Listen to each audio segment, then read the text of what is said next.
So I'm sure you've seen all the YouTube videos on can you live in Thailand on $1,000 a month. I know I've done them myself.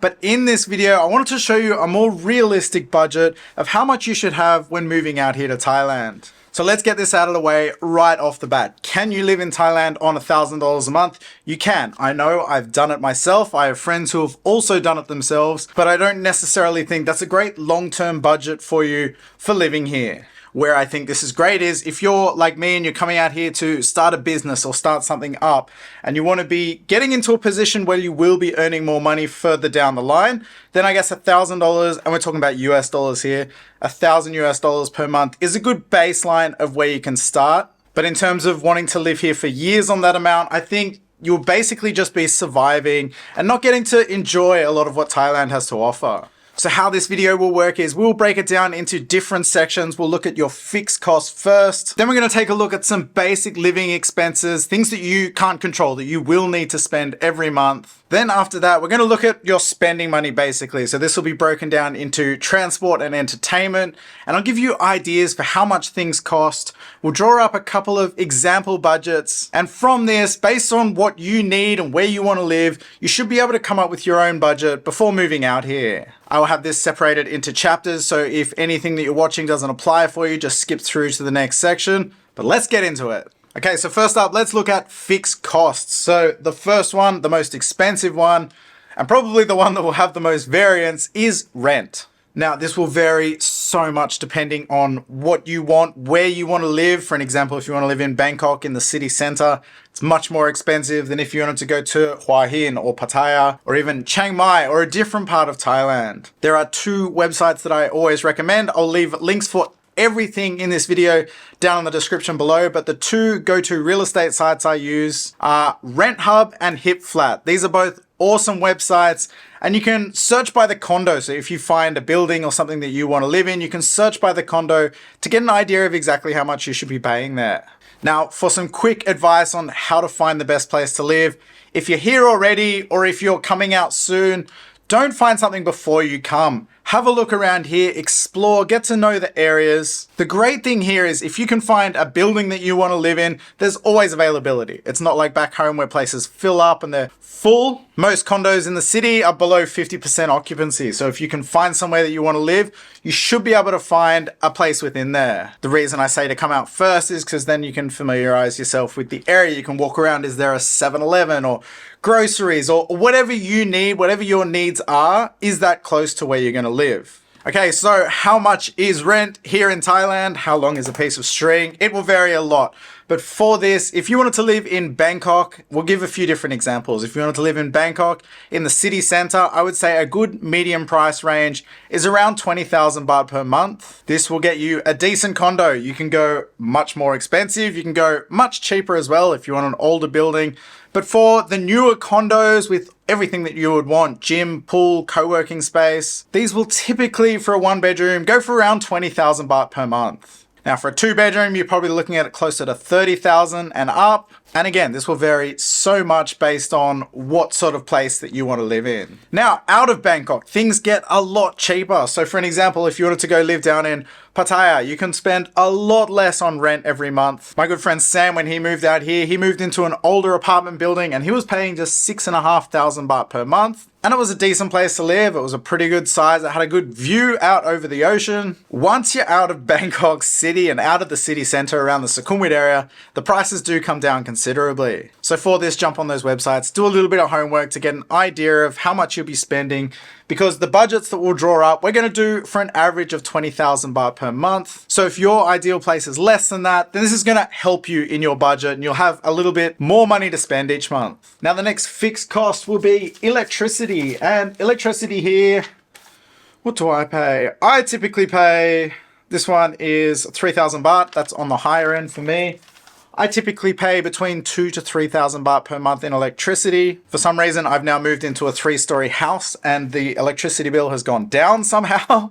I think it's because I've got newer air conditioning units and they chew a lot less power. Now, a tip I have for this is when you're signing your contract or organizing everything, make sure you're on the government rate for your electricity. So what a lot of landlords do and what people will do here is charge a different rate to what the government rate is, and they'll pocket that difference. the government rate is just over 4 baht per BTU, and this is what you should be paying. So if you're being charged more than that, or your contract says it's up around the 10 baht mark, then you're being ripped off. A great workaround for this is just ask if you can pay using the app. So there's an app called MEA, and that's where you can pay your electricity bill. That is the bill coming from the people that measure your meters each month. So that's what I've done my last 2 places. I just pay using the MEA app, and that way you know you're paying the correct amount. So for electricity each month, be prepared to spend around 2,000 to 4,000 baht. I think 4,000 is the highest I've ever had. And I would say in a typical month, I spend around 3,000 baht. Next up, we have the water bills. And water here is really cheap. I pay nothing.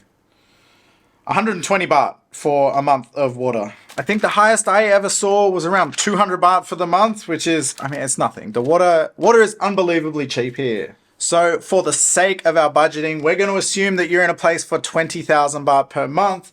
So altogether for the fixed cost, we're going to put this at 25,000 baht, and that gives you a little bit of wiggle room with the electricity each month. And as I said, this can be much cheaper if you're not in the city center of Bangkok. Next up, we're going to take a look at your basic living expenses. And in this, we're going to cover things like your visa, insurance, and also your phone and internet. Now, visas, again, this is one that's going to vary a lot. I will leave some links below for what you can check, but there's 2 main visas, or probably 3 main visas that I guess people will look at moving here on. The first one that we will take a look at is the DTV, and that's the new digital nomad visa that's just come out. That is 20,000 baht, which is basically 10,000 baht payments per year. The next, and possibly the most popular visa, is going to be the retirement visa. And from my reading online, I'm not quite up to retirement level yet, but I'm not too far off. So for the retirement visa, it looks like that's a 5,000 baht per year charge. And that's for a multi-entry retirement visa. Now, the other route that a lot of people will come out here on is the tourist visa, or the visa on arrival. So that gives you now 60 days from most countries, and you can extend that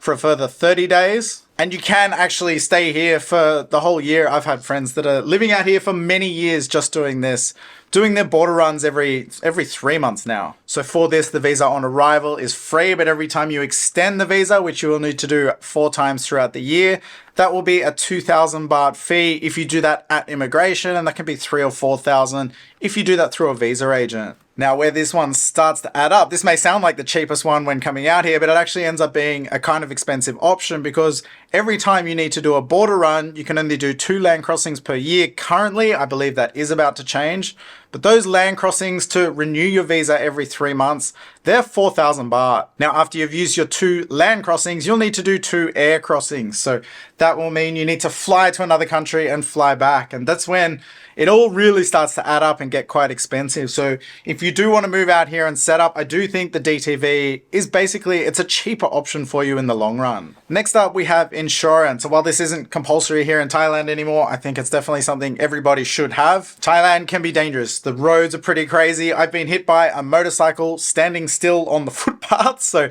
you never know what's going to happen, and you do want to be covered just in case. So I use Safety Wing insurance. I've talked about them 100 times in all my videos. So do actually all of my friends. Pretty much everyone I know uses Safety Wing. So I am on the Nomad insurance, and as I take a look at their website, starts from $56.28. There's a price calculator down here somewhere. Here we go. So if you're aged 10 to 39, $56.28, paid every 4 weeks, 40 to 49. It goes up as you get older, basically.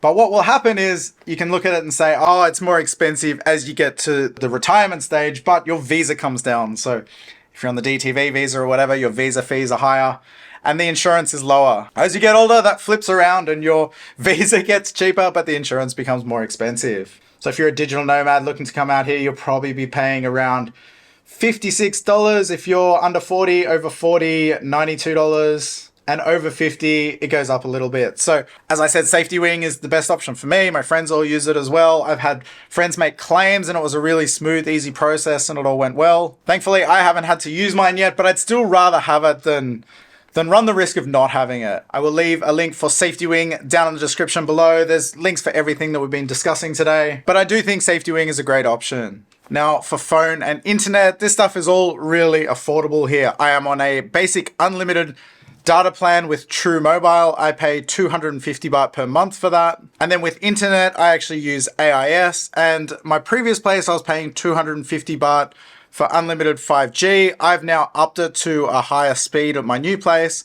I'm paying 500 baht for, it's 500 megs up, 500 megs down. But the previous plan I had before on 250 baht per month was awesome. So for this, for the basic fixed living costs, for a budget, we're going to say around 6,000 baht per month. This kind of balances out. If you're on the older end and you're looking at the retirement visa, obviously you'll pay more for the insurance and less for the visa, and vice versa if you're coming out here as a digital nomad. So for our fixed costs, so far we're looking at 30,000 baht. So that's 24 for the housing and 6,000 for your basic living expenses. Okay, now let's get into the fun stuff. You're spending money for each month, and this will vary a lot for who you are person to person. So what I'm going to do is give you some basic cost of things, and you can sort of draw your own budget from this.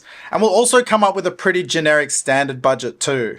So the first thing we will cover is transport. Now this is going to vary, it's going to vary quite a lot depending on where you live and how you want to do this. So if you're living in Bangkok in the city, especially around the Sukhumvit area, you're not going to want a car. You may not want a bike. I had a bike and pretty much never rode it when I lived in the city, but the public transport is excellent. So you can take trains to get around everywhere. On the flip side of that, if you're going to live in Pattaya, Hua Hin, Chiang Mai, somewhere else where there's not as much traffic, then a bike is definitely the best way to get around here. And that will either be an initial upfront cost or you can do a monthly rental. I do think the initial upfront cost is probably the better way to do it. I will take a quick look on Marketplace to give you an idea of what you pay for a little scooter. Honda Click, they start at 4,000 baht, 23 up to 33,000 baht. So anywhere within that range. That's for just a basic little runaround. You can get them for as cheap as 4,000 baht. If you wanted something a little bit nicer, like a PCX, they go for 24,000 baht, 35,000 baht, 20, yeah, around the 20s, 18,000 baht, that's a cheaper one. So this is a cost that you will look at. There are monthly rentals, as I said, but the monthly rentals often end up being more expensive. If you're here long term, you're better off just buying one up front. So for transport costs, if you wanted to take a train in Bangkok as an example, there is 2 different train networks in Bangkok. The first one is the BTS, and that will cost you anywhere between 17 baht. The maximum ticket cost is 62 baht, and you can get a full day pass if you're going to be taking a lot of trains for 150 baht. Now, if you want to take taxis around, it's a gamble in Bangkok City if you can get a taxi and not get ripped off with them telling you whatever price, but you can also use apps like Grab and Bolt. Sometimes it can be quite challenging to actually get a driver through those apps, but that will give you an idea. So if you were to come from Bangkok airport into the city center, that's about a 45, oh God, it could be a 45-minute drive. It could be an hour and 45 minutes, depending on the traffic, but that will generally run you around 300 baht, if that's a good gauge for how much you should spend in a taxi. Now, if you're in Pattaya or Hua Hin, they've got the little baht buses that you can just jump on and jump off wherever you like. They're 10 baht for basically no matter how long you ride them for. They're a great way to get around if you're within that area. Otherwise, what you will find when you're down there is when I go to Pattaya, I take a lot of taxis or Bolt or Grab down there because the taxis are a joke. But that is an expense that you'll have to factor in every single day. So if you want to get an idea of how much that costs, download Grab or Bolt and you can just look at some trips. You don't actually need to book it. You can just look at some trips to see how much they're going to cost you. Okay, now the fun stuff, entertainment. So how much you spend here will depend entirely on your situation. These all vary so much, but I'll give you an idea of what basic things cost here. So if you're a drinker, your biggest expense here will be going out and socializing, partying, drinking, however you want to frame it, that will be your biggest expense. The great news is, if you're not much of a drinker, you will save a lot of money here in Thailand. Back when I was single, the majority of my money would go into nights out. Funnily enough, now that I am in a long-term relationship, I'm spending much less money because I'm not going out and having those massive blowout nights. So for a drink on a night out, you can pay anywhere between 60 and 180 to 200 baht for a beer. Similar price for spirits. It just sort of depends on the type of venue that you're at. Now, what does a big night out cost? What you'll come to realize is when you live here, you go out very differently to when you come here on holidays. So you'll come here on holidays and you're the 2-week millionaire and you're spending all your money and you're throwing your cash around and you're buying girls drinks and you're going all out. But when you live here, you sort of, that novelty wears off and you settle down and you become a bit more conscious of how you spend your money. Or at least you should. That's the, that's the idea when you move out here. So for me, a big night out will typically be between 2,000 to 4,000 baht for a night out. Obviously, you can spend a lot more than that if you're doing, as I said before, if you're buying girls drinks and doing all that crazy stuff. But as I said, when you live here and you want to just have a night out, I would say around 2,000 to 4,000 baht is what you're looking to spend. Now, if you don't want your entertainment to be just in a bar, if you want to do things like going on a date, I can give you some general prices. So for a restaurant, a nicer kind of restaurant, if you want to go out for the two of you, you're looking to sort of spend around the 500 to 1,000 baht mark for a nice meal for two. Obviously, you can go to really fancy places and spend a lot more than that. But if you wanted to go to whatever, like a Suki Tinoi or a hot pot place, a barbecue place, Sushiro is one that I recommend. I go there with my girlfriend quite frequently. We typically spend around 500 to 800 baht for a decent meal. Now, if you don't mind spending more than that, there's amazing places. Check out El Gaucho. I think if I'm pronouncing it right, that's on Soi 19, just near Sukhumvit. I had an incredible dinner in there. That was 7,500 baht. That wasn't cheap. That's more than some people pay for an entire month's rent, but that was an amazing meal. For some more entertainment or a date night out, you might want to go to the movies. So to give you an idea of how much you'd spend at the movies, around 1,000 baht is kind of what you're going to spend. I usually get the little couch seats up the back. That's 750 baht for the two of you. If you just got the regular seats in the rest of the cinema, they're 520 baht for two. So I figure it's worth the extra 200 to get the couch up the back. Popcorn and a drink, add on an extra 250 baht as a ballpark. You can spend a little bit more, but those big value meals that you get with the cool popcorn cup and the drinks, they're between 250 to 350 baht. So to get an idea of how much exactly you're going to spend on entertainment will depend on what sort of person you are. So you can use those numbers to draw yourself a rough budget and have a kind of guide for how much you should spend each week. Now for a regular meal, if you go to a local Thai place, you'll probably pay around 80 to 120 baht for just a regular Thai meal, like a pad krapao, a pad Thai, a green curry. Something like this, that's what you're looking to pay. But where this starts to get expensive is if you want to eat Western style food. So if you want to have a burger or a pasta or a pizza, these things become more expensive. And believe me, you will, because you do eventually get sick of eating Thai food for every meal here. Something to factor in when doing your budgeting is every now and then you may want to order a pizza. And because cheese and dairy is really hard to come by here, they're quite expensive. So you can pay 400 to 500 baht if you wanted to get a pizza delivered. There will probably be the odd day where you're hungover at home and you just want to have McDonald's delivered to you as well. That will probably run you around 250 to 300 baht. These are the things you need to factor in, because you may move out here thinking, I'm only going to eat the local Thai food every single meal.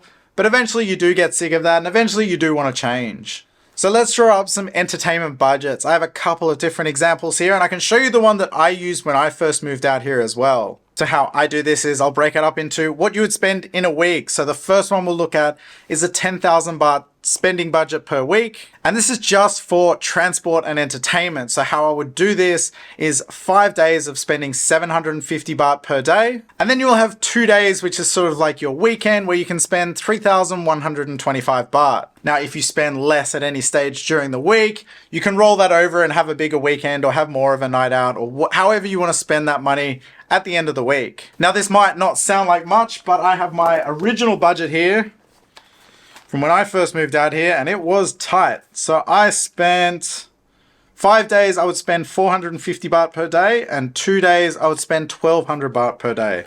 And I made that work for quite a while. The next one we'll look at is more of a higher end and probably what I recommend, and that's around 13,000 baht per week. This will give you 5 days of spending 1,000 baht and 2 days of spending 4,000 baht, which is actually quite a lot. Now, something you must keep in mind and factor into how much you want to spend each week or each month is that you will need to put money away. You'll need to save things for trips home, things like birthday presents or Christmas. Anytime you're going to need to spend extra money, if you're just living within this tight budget and you're not putting anything else aside, you're going to really struggle at that point. You will also need to factor in any ongoing costs that you may have. You might want to have a Netflix account or YouTube Premium or anything like this. These are going to be these little monthly fees that that you also need to take into account. So now I'm going to give you 2 budget examples that I recommend for moving out here. The first one is 73,000 baht per month, which is a little over 2,000 US dollars per month. And this is assuming that your housing, the basic fixed cost that we said before,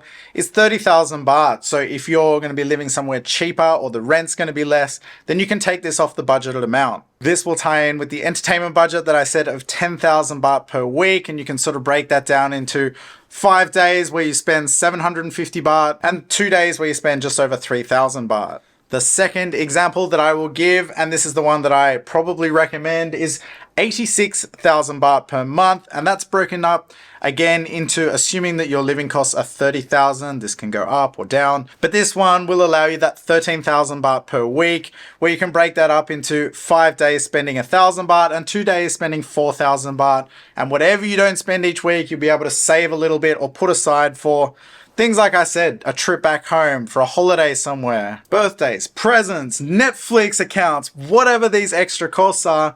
You'll be ready for that when they arise. For me personally, my monthly spending is quite close to that. It's probably a little bit over. I'm also doing things like I'm filling up this house. I've got a motorbike that I spend money on. So these things you'll also need to factor in. Your motorbike will need to get serviced. You'll need to register it every year. That stuff's all really, really cheap here. But these are ongoing costs that you will need to factor into your budgeting. So I hope this video was informative for you. If you have any questions, leave them below. I will definitely try my best to answer all the questions. And if you have any tips or advice that you want to share with other people, feel free to leave that below. Also, if you have your own budgeting, I would love to hear how much you spend each month. And don't forget, all the links to everything that we discussed in this video is down in the description below. Thanks for watching and good luck with the move.